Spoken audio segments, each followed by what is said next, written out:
سسرال یا فوجی سسٹم۔ شادی کے بعد اس کا پہلا رمضان تھا اور روزہ رکھ کر گھر کا کام اس نے کبھی بھی نہیں کیا تھا، کیونکہ ان کے گھر میں شروع سے ایک اصول تھا کہ جو روزہ نہیں رکھے گا وہ گھر کا سارا کام کرے گا، اور وہ روزہ رکھ کر سارا دن عبادت کے علاوہ سو کر گزارتی تھی۔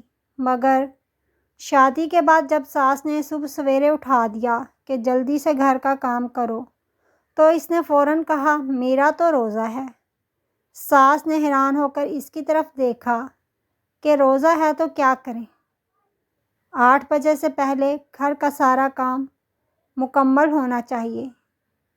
بہو کو تو جناب آ گیا غصہ، پھر کیوں کسی چیکنگ والوں نے آنا ہے کیا؟ جو 8 بجے تک کام نہ کیا تو جرمانہ ہو جائے گا۔ حد نہیں ہو گئی آنٹی جی؟ یہ گھر ہے یا فوجی سسٹم؟ ہر کام ٹام پہ چاہیے آپ لوگوں کو، اگلا بندہ چاہے مر رہا ہو، آپ لوگوں کو اپنے کام کی پڑی رہتی ہے۔ او اللہ کی بندی، ہمارا اپنا گھر ہے، ہو جائے گا کام بھی۔